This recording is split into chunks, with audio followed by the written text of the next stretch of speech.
Bismillahirrahmanirrahim. Assalamualaikum warahmatullahi wabarakatuh. Selamat datang di aplikasi Turkemis, aplikasi belajar yang nggak bakal buat kamu bosan. Pada kesempatan kali ini, kita akan belajar tentang hakikat ilmu kimia yang akan dibersamai oleh saya sendiri, yaitu Kak Suratno. Oke, langsung saja kita masuk ke dalam materinya.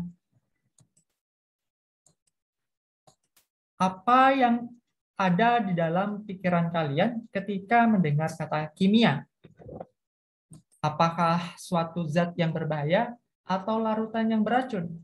Atau mungkin sesuatu yang bisa meledak seperti bom?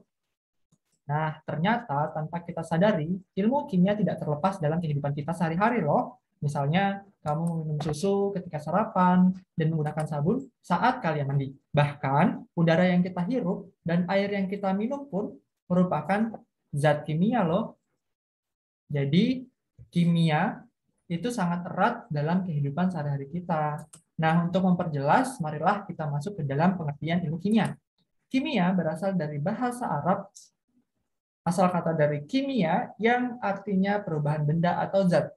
Juga berasal dari bahasa Yunani yang asal katanya adalah kemeia yang berarti perubahan benda dan zat atau perubahan benda atau zat. Nah, dari situ dapat disimpulkan bahwa ilmu kimia adalah ilmu yang mempelajari mengenai komposisi, struktur, dan sifat zat serta perubahan.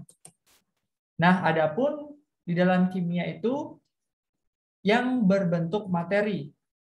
Materi adalah segala sesuatu yang memiliki massa dan memiliki volume atau menempati ruang. Nah, materi itu memiliki susunan-susunan. Nah, susunannya itu ada 3.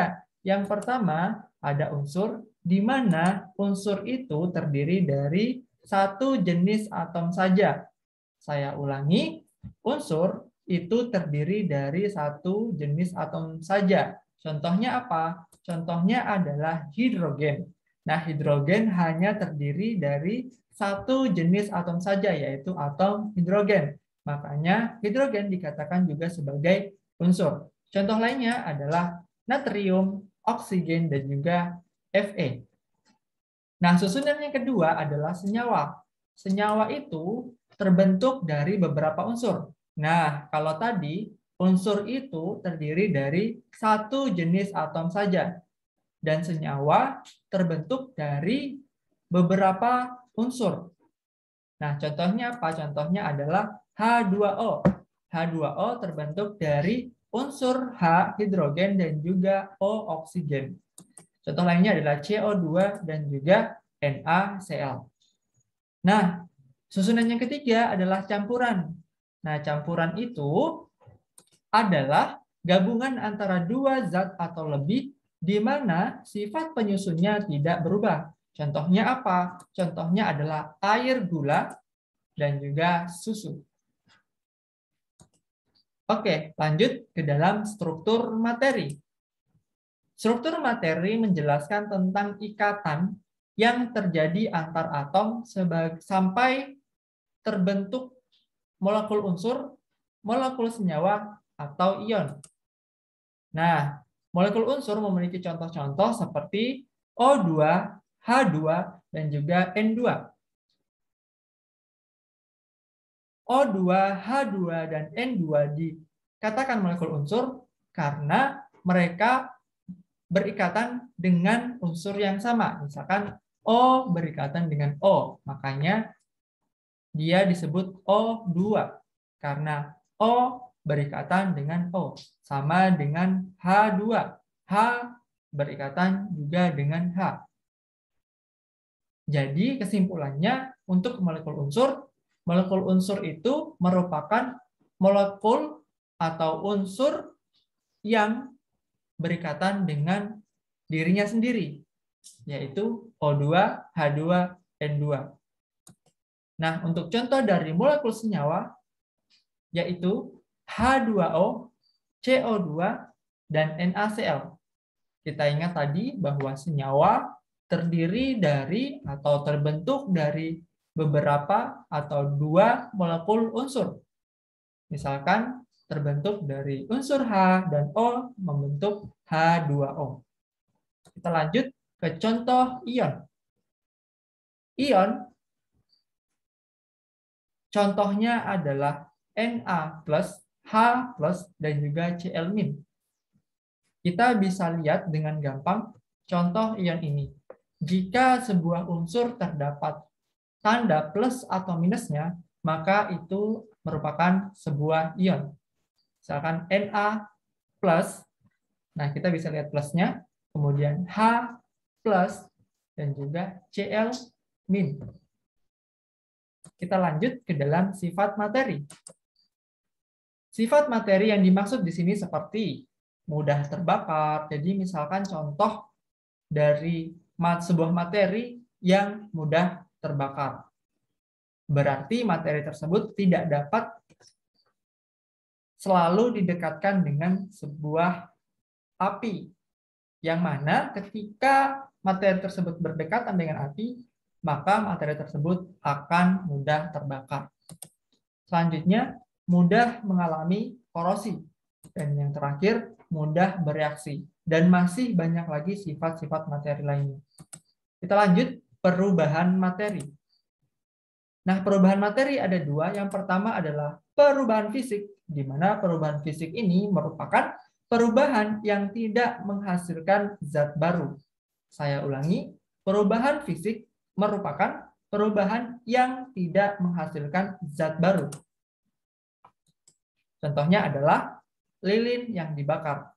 Lilin yang dibakar merupakan perubahan fisik karena lilin awalnya sebuah benda padat, ketika dibakar akan berubah menjadi sebuah cairan. Maka dalam proses itu terjadi perubahan fisik yang awalnya padat berubah menjadi cair. Sama halnya dengan es batu yang mencair. Es batu yang awalnya padatan, jika dibiarkan akan berubah menjadi cair. Nah, itulah yang dikatakan sebagai perubahan fisik karena awalnya es batu merupakan benda padat dan berubah menjadi benda cair. Namun, lilin yang dibakar dan es batu yang mencair tidak berubah menjadi zat baru.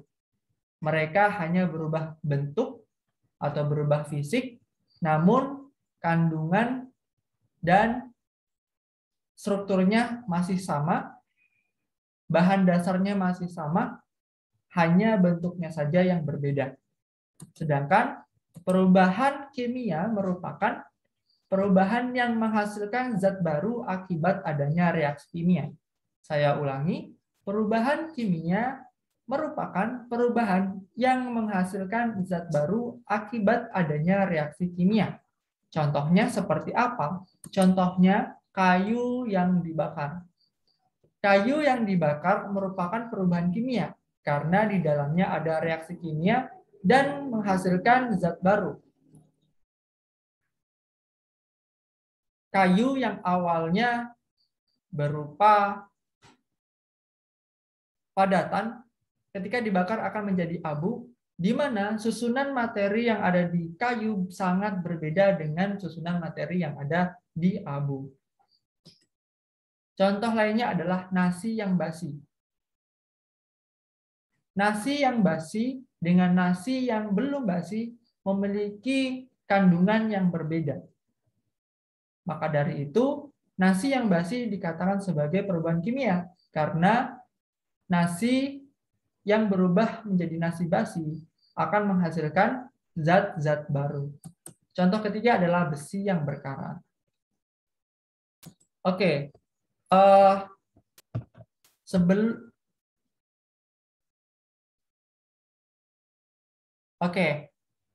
untuk merangkum semua yang sudah saya jelaskan tadi, saya membuatkan bagan di mana materi itu terbagi menjadi dua. Yang pertama adalah zat tunggal. Yang kedua adalah zat campuran. Zat tunggal terdiri dari unsur dan juga senyawa. Saya ulangi, zat tunggal itu terdiri dari unsur dan juga senyawa. Yang mana unsur itu contohnya adalah oksigen, nitrogen, dan juga karbon. Sedangkan untuk senyawa adalah garam, gula, dan juga air. Nah, untuk campuran tersendiri itu terdiri dari campuran homogen dan juga campuran heterogen. Campuran homogen adalah campuran yang tidak dapat dibedakan mana fase yang larut dalam pelarut, mana fase pelarut, dan mana fase zat terlarut. Saya ulangi, campuran homogen merupakan campuran yang tidak dapat dibedakan antara zat terlarut dan juga zat pelarut. Contohnya adalah sirup, oralit, dan juga udara. Sirup sangat susah dibedakan antara mana sirupnya dan mana airnya, karena sirup dan air tercampur sempurna atau biasa dikatakan sebagai homogen. Begitu juga oralit dan juga udara. Sedangkan heterogen merupakan campuran yang dapat dibedakan mana zat terlarutnya dan mana zat pelarutnya. Contohnya adalah air dan juga kopi. Ketika kalian menyeduh air dan kopi, maka sangat jelas dapat dibedakan bahwa mana airnya dan mana kopinya. Begitu juga dengan air dan tanah dan juga air dan minyak. Dari semua ini dapat kita ketahui bahwa benda itu bisa mengalami perubahan bentuk maupun susunan partikelnya menjadi bentuk yang lain, sehingga terjadi deformasi dan perubahan letak susunan. Ini mempengaruhi sifat-sifat yang berbeda dengan wujud yang semula. Oke, baik teman-teman, untuk materi hakikat kimia hanya sampai di sini saja. Jangan lupa dikerjakan kuis evaluasi dan juga gamesnya. Terima kasih.